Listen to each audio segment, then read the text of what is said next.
प्रेरणा, संघनायक तथागत सिद्धार्थ गौतम बुद्ध, विश्ववंदनीय बौद्ध भिक्खू संघ, धम्मप्रसारक सम्राट अशोक, रिपब्लिकन राष्ट्र निर्माते डॉक्टर बाबासाहेब आंबेडकर या संविधानिक आदर्शांना त्रिवार वंदन।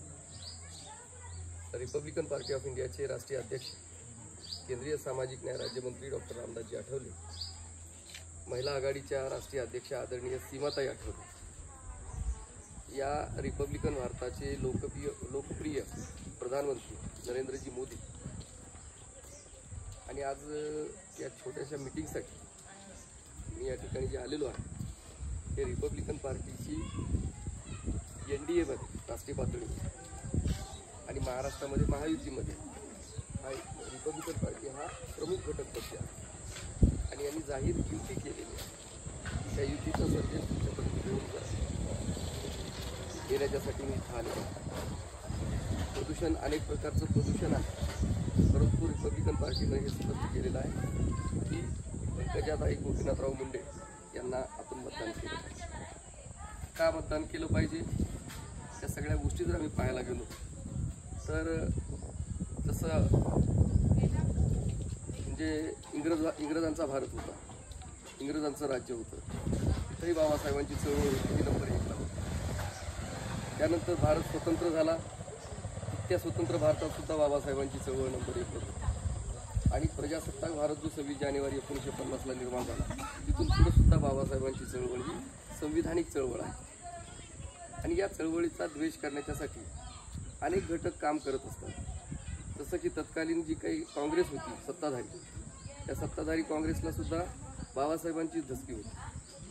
म्हणजे प्रजासत्ताक भारतातली जी पहिली निवडणूक झाली 1952ला, त्या 52च्या निवडणुकीमध्ये सुद्धा काँग्रेसच्या समोर सर्व मतदारसंघात शेड्यूल कास्ट फेडरेशनचे उमेदवार उभे होते। म्हणजे बाबासाहेबांची पार्टी ही प्रमुख विरोधी पक्ष होती आणि हा प्रमुख विरोधी पक्ष जो आहे हा येणाऱ्या काळात सत्ताधारी होणार आहे याची धसकी काँग्रेसला होती। म्हणून आमच्यावर जसं बाबासाहेबांचं महापरिनिर्वाण झालं 6 डिसेंबर 1956ला आणि त्यानंतर डिसेंबरच्या नंतर 4 महिन्यानंतर लोकसभेच्या निवडणुका लागल्या 57। या 57च्या निवडणुकीमध्ये शेड्यूल कास्ट फेडरेशनच्या मार्फत जेवढे उमेदवार निवडून आले ते निवडून आलेले जनप्रतिनिधी, पार्टीचे नेते आणि जनता मोठ्या प्रमाणामध्ये नागपूरला आली आणि 3 ऑक्टोबर 1957ला रिपब्लिकन पार्टीची स्थापना करण्यात आली। जशीच या पार्टीची स्थापना करण्यात आली आणि बाबासाहेबांच्या आंदोलनाची त्यांना जी काही धसकी होती त्यांनी असं ठरवलं की रिपब्लिकन पार्टी क्रश केली पाहिजे, संपवली पाहिजे, कारण ही आजची विरोधक आहे, उद्याची सत्ताधारी होणार आहे, अशा पद्धतीची जी काही त्यांच्या मनामध्ये धसकी होती। म्हणून काँग्रेसनं रिपब्लिकन पार्टी, पार्टीचे पुढारी आणि पार्टीला मतदान करणारा जो घटक आहे, जो वर्ग आहे, जो जनाधार आहे, या जनाधारावर हल्ले सुरू केले। जशी आज एका शिवसेनेच्या 2 शिवसेना झाल्यात, एका राष्ट्रवादीची 2 राष्ट्रवादी झाली, तसा यांच्यावर जसा आता आघात झालाय तसा 1957ला आपल्यावर आघात झाला। सत्ताधाऱ्यांच्या माध्यमातून हा आघात झाला आणि डॉक्टर रामदासजी आठवले यांनी काय केलेलं आहे की 2014मध्ये NDA मध्ये जाऊन रिपब्लिकन पार्टीवर 57ला हल्ला करणाऱ्या काँग्रेसचं कंबरडं मोडलेलं आहे। अशा पद्धतीनं रिपब्लिकन पार्टीचं जी ताकद आहे ही ताकद वाढवण्यासाठी आठवले साहेब प्रयत्न करत असतात आणि अशा परिस्थितीमध्ये प्रयत्न करतात की परिस्थिती ही जी आहे ती सरळ सोपी नाही, परंतु धम्मचक्राचा निळा ध्वज घेऊन रिपब्लिकन पार्टीची चळवळ ते सर्वत्र घेऊन जातात। आज NDA मध्ये सरकारमध्ये असताना अनेक प्रकारच्या केंद्रातल्या योजना या खाली म्हणजे सर्वांच्यापर्यंत येत आहेत। या योजना गोरगरिबांच्यापर्यंत येत आहेत। जास्तीत जास्त लोक लाभान्वित करण्यासाठी हे सरकार म्हणजे प्रयत्न करत आहे। त्याचसोबत आपली अशी जिम्मेदारी आहे की आपली रिपब्लिकन पार्टी आपण वाढवली पाहिजे, आपली ताकद आपण वाढवली पाहिजे। आपल्या पार्टीचे जे खासदार आहेत, आमदार आहेत, जनप्रतिनिधी आहेत, हे सभागृहामध्ये वाढले पाहिजेत, त्याच्यासाठी आपण आपला प्रयत्न केला पाहिजे। आता हा प्रयत्न करायचा बाजूला ठेवून अनेक घटक जे आहेत हे रिपब्लिकन पार्टीचे लचके तोडून वैयक्तिक आपापल्या पार्ट्या काढून ते काय करत आहेत, राजकारण करण्याचं दाखवत आहे आणि हे राजकारण जे आहे हे रिपब्लिकन पार्टीचं राजकारण हे म्हणजे पंगू झालं पाहिजे, कमजोर झालं पाहिजे, अशा प्रकारच्या कृती आपल्याकडे दिसतात। नवीन पार्टी तयार होऊन ती वाढती, मग बाबासाहेबांची रिपब्लिकन पार्टी का नाही वाढत? हा प्रश्न आपण प्रत्येकाने आपला विचारला पाहिजे. आणि या देशामध्ये जेवढे कोणी राजकारण करणाऱ्या पार्ट्या आहेत या सर्वांना मार्गदर्शन करण्याची जिम्मेदारी ही रिपब्लिकन पार्टीची. आज इंडिया आघाडी आणि NDA अशा 2 आघाड्या राष्ट्रीय पातळीवर दिसतात. तर या इंडिया आघाडीच्या माध्यमातून काय मुद्दा बाहेर काढला की संविधान धोक्यात आहे. आता या संविधान धोक्यात आहे तर संविधानाबद्दलची काय काय माहिती आहे तुमच्याकडे? बरोबर आहे. जसं की शरद पवार असतील, राहुल गांधी असतील, उद्धव ठाकरे असतील, यांच्या माध्यमातून संविधान धोक्यात आहे असं ते बोलायला लागले. तर या संविधानाबद्दल, संविधानावर तुमची किती निष्ठा आहे, संविधानासाठी तुम्ही किती जागे आहेत, या गोष्टी पण पाहिल्या पाहिजेत. म्हणजे संविधानाकडे जर पाहायचं असेल तर ही संसदीय लोकशाही, ही संसदीय लोकशाही म्हणजे मोहनजोदडो हडप्पा संस्कृती, त्यानंतर महाजनपद, त्यानंतर शाक्य संघ, बौद्ध भिक्खू संघ आणि आज भारतीय संसद या लोकशाहीच्या पाऊलखुणा आहेत. आणि या पाऊलखुणाच्या संदर्भात कधी काँग्रेस पार्टीने आपल्याला सांगितलं का? कधी शरद पवारांनी सांगितलं का की हे असंच आहे? हे सगळे बांधव कशामध्ये म्हणजे रमलेले आहेत? भारतावर ज्यांनी आक्रमण केलं, साम्राज्यवादातून जे भारतावर आक्रमण करण्यासाठी आले, त्याच्यामध्ये जे राजे होते, राण्या होत्या, पटराण्या होत्या, त्यांच्या गप्पा मारायच्या आणि त्या राजा राण्यांच्या अस्मिता जागवायच्या आणि संविधानिक विचाराला विरोध करायचा. अशा प्रकारचं चरित्र असलेले हे लोक आज संविधान बदललं जाणार आहे असा मुद्दा घेऊन संविधानाचा अपमान करत आहे. बरोबर आहे. म्हणजे काय होता मुद्दा? शाक्य संघामध्ये सिद्धार्थ गौतम बुद्ध त्या शाक्य संघाचे सभासद होते. शाक्य संघामध्ये लोकशाही पद्धतीने काम चालायचं आणि हे लोकशाही पद्धतीने काम चालत असताना तिथं एक मुद्दा आला रोहिणी नदीच्या पाण्याचा. किंवा रोहिणी नदीच्या पाण्याहून शाक्य आणि कोली यांच्यामध्ये भांडणं व्हायची आणि मग शाक्याने असं ठरवलं की आता कोली यांच्या विरोधात युद्ध झालं पाहिजे आणि युद्धाचा प्रस्ताव सभागृहात मांडला. सभागृहाचा नियम काय होता? प्रस्ताव मांडायचा, त्याच्यावर सर्वांनी चर्चा करायची, 3 वेळा चर्चा करायची आणि मग एकमताने किंवा बहुमताने निर्णय व्हायचा. आणि मग तिथं बहुमताने निर्णय काय झाला? युद्ध झालं पाहिजे. त्या सभागृहाचे सिद्धार्थ गौतम बुद्ध सभासद आहेत, ते म्हणतायत युद्ध नका करू, यावेळेस तुम्ही युद्ध केलं तर पुढच्या वेळेस ते करतील, तुम्ही हा मुद्दा चर्चेने मिटवा. परंतु बहुमतानं निर्णय जनहिताच्या विरोधी निर्णय झालाय. म्हणजे या लोकशाहीमध्ये काहीतरी उणीव आहे. ती उणीव शोधण्याच्यासाठी मग त्यांनी काय केलं की त्या निर्णयाचा विरोध केला. विरोध करायचा असेल तर त्याला शिक्षा होत्या 3. 1 तर त्याच्या कुटुंबियावर बहिष्कार टाका, नंबर 2 त्याची स्थावर मालमत्ता जप्त करा आणि नंबर 3 त्यानं देशत्याग केला पाहिजे. त्यांनी देशत्यागाची शिक्षा स्वीकारली, लोकशाहीचा अवमान नाही केला, सन्मान केला, शिक्षा स्वीकारली. आणि मग हे बहुमताच्या नावाखाली जनहित विरोधी निर्णय कसे होत आहेत याच्यावर चिंतन केलं, समीक्षण केलं आणि त्यामध्ये विकसित लोकशाही जी आहे ती बौद्ध भिक्खू संघात अंमलात आणली. आणि मग बाबासाहेब असं म्हणतात 25 नोव्हेंबर 1949ला संविधान सुपूर्द करताना राष्ट्रपतीला त्या दिवशी म्हणतात की मी ही संसदीय लोकशाही बौद्ध भिक्खू संघातून घेतलेली आहे आणि बौद्ध भिक्खू संघातून ही प्रणाली घेऊन राष्ट्राला लागू करत आहे. बरोबर. तर या बुद्धांच्या संदर्भात ही किती मांडणी करतात? या सगळ्या गोष्टी जर बारकाईने पाहायला गेलो तर रिपब्लिकन पार्टीच्यासाठी आज आमची तळमळ ही चाललेली आहे. आज रिपब्लिकन पार्टीचा उमेदवार बॅलेट पेपरवर नाही. हे अनेक प्रकारचे बहुजन म्हणून अनेक प्रकारच्या संघटना बाहेर आलेल्या आहेत, बाबासाहेबांचं नाव घेत आहेत आणि संविधान विसंगत संदेश देत आहेत. मग रिपब्लिकन पार्टीचा संदेश तुमच्याकडे गेला पाहिजे. ठीक आहे, या निवडणुकीत जरी नसलं तर येणाऱ्या काळामध्ये आपण बाबासाहेबांची चळवळ जिवंत ठेवली पाहिजे. या सगळ्या गोष्टी याच्यामध्ये दडलेल्या आहेत. बरोबर आहे. आज हे जे काही घेत असताना आम्ही असा विचार करतोय की बाबासाहेबांनी काय केलं बाबा याच्यामध्ये. बाबासाहेब म्हणतात की मी माझ्या आयुष्यामध्ये सर्वोत्तम काय कमवतो. नंबर 1 या देशाला लागू केलेली संसदीय लोकशाही मी बौद्ध भिक्खू संघातून घेतली. नंबर 2 या संसदीय लोकशाहीची भारतीय नागरिकांना विस्तृत माहिती व्हावी म्हणून पाली भाषेच्या उत्थानाचं नियोजन केलं. नंबर 3 या देशाच्या राष्ट्रपतीच्या त्या भवनामध्ये बुद्धाची मूर्ती, बुद्धाची प्रतिमा मी त्या ठिकाणी लावली. धम्मचक्कप्रवर्तन हे तिथं निश्चित केलं. नंबर 4 या देशामधले जे जनप्रतिनिधी आहेत म्हणजे ग्रामपंचायत सदस्यापासून ते लोकसभेच्या सदस्यापर्यंत हे जेव्हा निवडून येतील आणि निवडून आल्यावर त्यांचा जेव्हा शपथविधी होईल त्यावेळेस बुद्धाची मूर्ती पवित्र मानली पाहिजे हे निश्चित केलं. आणि नंबर 5 या देशाची जी राजमुद्रा आहे ती राजमुद्रा अशोक स्तंभ निश्चित केली. नंबर 6 या देशाच्या राष्ट्रध्वजावर धम्मचक्र निश्चित केलं है ना. आणि बाबासाहेब म्हणतात हे सगळं मी कुठं केलं, हे सभागृहात केलं, संसदेत केलं. आणि हे करत असताना हिंदू, मुस्लिम, शीख, ख्रिश्चन आणि तत्सम जाती धर्माच्या कोणत्याही प्रतिनिधींनी मला साधा विरोध सुद्धा केला नाही. इतकं मी सुटसुटीत विवेचन करून हे सगळं केलेलं आहे. बरोबर आहे. हे सगळं मंजूर असताना मग लोकशाहीच्या बद्दल संविधान धोक्यात आहे म्हणणारे जे लोक आहेत यांना याचं भान आहे का. हे कधी तिरंगा तिरंगा तिरंगाच म्हणतात, कधी धम्मचक्रांकित राष्ट्रध्वज असं कधी म्हणतात का. म्हणजे आपल्याला हे जे काही कळतं संविधानाबद्दल आपल्या मनात जी निष्ठा आहे याचं कारण असं आहे की आपण बाबासाहेबांच्या नेतृत्वाखाली 1907 ते 1956 या कालावधीमध्ये बाबासाहेबांच्या नेतृत्वाखाली आपण आंदोलित झालो. त्या आंदोलनातून संस्कारित झालो आणि 14 ऑक्टोबर 1956ला बाबासाहेबांनी आपल्याला धम्मदीक्षित करून या राष्ट्राला अर्पण केलं. आपण कोण आहेत आज, जातीतून बाहेर आलेलो आहे, धर्मातून बाहेर आलो आणि धम्मदीक्षित झालेलो आहे. धम्माची दीक्षा कशासाठी, तर ही संसदीय लोकशाही बौद्ध भिक्खू संघातून घेतलेली आहे. धम्माचे संस्कार ज्याला मिळतील त्याच्या माध्यमातूनच लोकशाही टिकून राहील, तिचं रक्षण होईल, तिचं संरक्षण होईल, तिचा विस्तार होईल. बरोबर आहे. हा नीतिमान लोकशाही समाज 14 ऑक्टोबर 1956ला बाबासाहेबांनी या राष्ट्राला अर्पण केलेला आहे. या सगळ्या गोष्टी लक्षात घेता आम्हाला या सगळ्या परिस्थिती धडधड दिसते. कोण किती पाण्यात आहे, कोण किती हुशार आहे, कोण काय काय करतोय, कोण कोणत्या म्हणजे चुकीच्या पद्धतीने वर्तन करतोय, हे सगळं आपल्या मनामध्ये जे काही तयार आहे ह्याची दिशा बाबासाहेबांनी आपल्याला दिलेली आहे. ही दिशा समोर ठेवून आपण रिपब्लिकन पार्टीची ताकद वाढवण्यासाठी आम्ही काम केलं पाहिजे. आता हे बहुजन येते समोर. काय व्याख्या आहे बहुजन, ब्राह्मण सोडून बाकीचे बहुजन. ही कोणती व्याख्या काढली, कुठून काढली. ब्राह्मणांना देशातून हाकलून देण्याचं कोणतं कलम आहे का असं काही.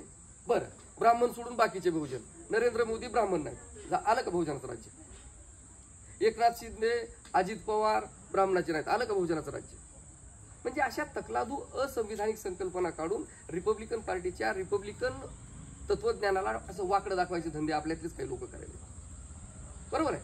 मी आजच्या ठिकाणी बाबासाहेबांचा आणि रिपब्लिकन पार्टीची वकिली करण्यासाठी तुमच्याकडे आलेलो आहे. आणि जाहीर याच्यासाठी आलेलो आहे की या रिपब्लिकन पार्टीनं NDA मध्ये जाहीर युती केलेली आहे. जाहीर संदेश कानात बोलण्यासाठी आलो नाही. म्हणजे भाजपाच्याच साधनं घ्यायची आणि साधनं घेऊन भाजपलाच लपून सपोर्ट करायचा, ते तुम्हाला लखला. परंतु आम्ही जाहीर युती करून आम्ही पंकजाताईला मतदान करण्यासाठी सांगायला आलेलो. बरोबर आहे. हा संदेश घेऊन जाण्यासाठी रिपब्लिकन पार्टीत दिलं मोजके कार्यकर्ते. कुठं काय व्हायला, कुठं काय व्हायला, नुसतं नाकात वारशीला सगळे पळालो. आपण बाबासाहेबांच्या आहेत, बाबासाहेबांच्या रिपब्लिकन पार्टीत जाऊन बाबासाहेबाचं नाव घेणं आणि इतर पक्षात राहून बाबासाहेबांचं घेण्यात समजून सांगणं ह्याच्यात फरक आहे का नाही. इतर पक्षात राहतात आणि बाबासाहेबांचे संदर्भ देतात. अरे ये ना RPI मध्येच ये ना, RPI मध्ये RPI मजबूत कर आणि मग बघू. या ठिकाणी जर रिपब्लिकन पार्टीची तुम्ही युती केली असती, आपलं ऐक्य केलं असतं तर महाराष्ट्रात 10 खासदार रिपब्लिकन पार्टीचे निवडून आले आणि प्रत्येक राज्यातून 2-2 जरी धरले तर 100 खासदार रिपब्लिकन पार्टीची एक ताकद आहे. आणि 100 खासदार निवडून आल्यावर कुणाचा बी पाठिंबा घेऊन तुमचा प्रधानमंत्री होऊ शकतोय. हे स्वप्न आम्हाला तुम्ही का दाखवत नाही. आम्हाला ते स्वप्न बघून आम्ही घेऊन आम्ही निघालेले कार्यकर्ते आहेत. या कार्यकर्त्यांची ही भावना समजून घ्या. एक दिवस वातावरण खराब होणार आहे, दूषित होणार आहे, गढूळ होणार आहे, काही होईल, परंतु रिपब्लिकन पार्टी वाढली पाहिजे. हा जी तळमळ आहे ही तुमच्या सगळ्यांची तळमळ आहे, ही माझी एकट्याची नाही. कारण बाबासाहेब तुमचे जयंती, बाबासाहेबांची जयंती होती. बाबासाहेबांच्या जयंतीमध्ये कोणता ध्वजाचं तुम्ही ध्वजारोहण करता, धम्मचक्रांकित निळा ध्वजाचा. बरोबर आहे. हा धम्मचक्रांकित निळा ध्वज कोणत्या पार्टीचा आहे, RPI. म्हणजे तुमच्या हृदयात RPI आणि ओठावर तिचा द्वेष कोण करते. तुमची संध्याकाळी मिरवणूक निघते, कोणते ध्वज असते, धम्मचक्रांकित निळे ध्वज असते है ना. ही जयंती म्हणजे रिपब्लिकन पार्टीच्या कार्याचा आढावा आणि आगामी नियोजन सादर करण्याचा तो मंच आहे. ते रिपब्लिकन पार्टीचा मंच हायजॅक झाला, त्याचं अपहरण झालंय. दुसरीच येऊ होती तर बसायली आणि मला तिथं RPIचा कोणी येऊ देऊ नका, ते लई येतात बडबड करतात. हे जे आहे ना हे रिपब्लिकन पार्टीचं पूर्ण. आणि रिपब्लिकन पार्टीची पट्टी आमक्याला द्या, आपल्या ह्या जयंतीची पट्टी कुणाला तरी द्या. अरे तुम्ही जयंत्या बंद पाडता. हे ह्याच्यातून जे काही संदेश आहे हे संदेश सगळ्या जो आहे ना हे खळबळीनं घ्या आणि हा संदेश लक्षात घेऊन तुम्ही आम्ही जे काय आम्हाला म्हणायचं ते आम्ही जाहीरपणे सांगण्यासाठी आलेलो आहे. आजच्या या दिनी तुम्हाला अशी विनंती करतोय की आठवले साहेबांच्या सोबत रिपब्लिकन पार्टीची ताकद आणखी वाढली पाहिजे. वेगवेगळ्या केंद्रातल्या योजना असतील, राज्यातल्या योजना असतील, त्या योजना खाली आणण्याचा आपण प्रयत्न करायलो, धडपड करायलो. आणि ते इमानदारीचे प्रयत्न असल्यामुळं शेवटच्या कार्यकर्त्यापर्यंत आणण्याचा आम्ही प्रयत्न करायलो. आणि ते सर्वांच्याकडे आपण घेऊन जाण्याचा विषय पण करू. मला असं दिसतंय की एक विकासाचं फार मोठं रेटा या देशामध्ये निर्माण झालेला आहे. काँग्रेसचं आम्ही 2014ला आठवले साहेबांची कंबरड मोडले. केंद्रातली आणि राज्यातली सत्ता रिपब्लिकन पार्टीची महाराष्ट्रात महायुती आणि राष्ट्रीय पातळीवर एनडीएत रिपब्लिकन पार्टी गेल्यामुळं रिपब्लिकन पार्टीमुळं काँग्रेसची राज्यातली आणि केंद्रातली सत्ता गेलेली आहे. खरं आहे का खोटं आहे? आणि मग राजकीय पटलावर केंद्र आणि राज्याची सत्ता परिवर्तन करणारी रिपब्लिकन पार्टी ही जेव्हा राजकीय पटलावर स्थिर झाली तेव्हा मग त्या काँग्रेसवाल्यांनी उचलून दिलं. हे त्यामुळं मग भीमा कोरेगाव प्रकरण, आठवले साहेबावर चिखलफेर, या सगळ्या ज्या गोष्टी आहेत ते रिपब्लिकन पार्टीला 2019च्या अगोदर डॅमेज करा. आता 2024 आलेली आहे. रिपब्लिकन पार्टीच्या समोर अडचणी निर्माण करणे आणि पुन्हा आठवले साहेबांना म्हणणे तुमचे किती खासदार आहेत, तुम्हाला आणखी का तिकीट दिलं नाही, तुम्हाला किती आमदार आहेत. आणि रिपब्लिकन पार्टीचे जे नुकसान व्हायला हे तुमचं नुकसान आहे ना. आताच्या ह्याच्यामध्ये याच वेळेस आम्ही जर भानावर आलो तर बऱ्याचशा गोष्टी घडल्या असत्या. असे अनेक मुद्दे आहेत. तर रिपब्लिकन पार्टीचा हा संदेश आम्ही या ठिकाणी घेऊन आलेलो आहे. आणि आठवले साहेबांच्या मुळे आपण सत्तेत असल्यामुळं अनेक गोष्टी आपण खेचून पण आणण्याचा प्रयत्न करू. या सगळ्या संदेश हा समजून घ्या. काय एका दिवशी 2-2 तास 3-3 तास बोलणं म्हणजे काय होत नाही. परंतु तुमचं जे नातं आहे हे बाबासाहेबांशी नातं आहे. तुमचं जे नातं आहे हे धम्मचक्रांकित निळ्या ध्वजाशी नातं आहे. तुमचं नातं जे आहे हे धम्मध्वजाशी नातं आहे. तुमचं नातं जे आहे हे धम्मचक्रांकित राष्ट्रध्वजाशी नातं आहे. बघा ना बंधू, बाबासाहेबांच्या चळवळीकडे कसं पाहायचंय की बाबासाहेबांनी काय दिला? धम्मध्वज दिला. त्या धम्मध्वजाखाली धम्माचे संस्कार होतील. बाबासाहेबांनी धम्मचक्रांकित निळा ध्वज दिला.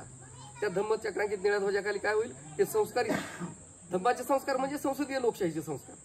हे संस्कार घेतलेले लोक त्या धम्मचक्रांकित निळ्या ध्वजाखाली तिथं एकत्रित येतील. आणि धम्मचक्रांकित राष्ट्रध्वज दिला, त्याच्याखाली संसदीय लोकशाहीचं संचलन होईल. म्हणजे धम्मध्वज, धम्मचक्रांकित निळा ध्वज आणि धम्मचक्रांकित राष्ट्रध्वज याचं संविधानिक काय नातं आहे हे नातं विश्लेषण करणाऱ्या बैठका झाल्या पाहिजेत, चर्चा झाल्या पाहिजेत, कार्यक्रम झाले पाहिजेत. The Buddhist society of India धम्मध्वज, the Republican party of India धम्मचक्रांकित निळा ध्वज, दी गव्हर्नमेंट ऑफ इंडिया धम्मचक्रांकित राष्ट्रध्वज. म्हणजे the Buddhist society of India, the Republican party of India, the government of India यांचं संविधानिक काय नातं आहे हे समजून सांगायचं आहे. आणि ह्याच्यामध्ये रिपब्लिकन पार्टी दडलेली आहे. या देशाला जशी संसदेची गरज आहे, संसदीय लोकशाहीमध्ये संसदेचं जसं महत्व आहे तेवढंच संसदेमध्ये रिपब्लिकन पार्टीच्या जनप्रतिनिधींचं महत्व आहे. हे लक्षात घेता रिपब्लिकन पार्टीची भूमिका समजून घ्या. ती आपल्याला समाजामध्ये प्रसारित करायची आहे, प्रचारित करायची आहे. रिपब्लिकन पार्टी समृद्ध करायची आहे असं एक आव्हान करण्यासाठी मी या ठिकाणी आलेलो आहे. आणि या रिपब्लिकन पार्टीची भारतीय जनता पार्टीच्या बरोबर युती आहे. महाराष्ट्रात महायुती, केंद्रात एनडीए.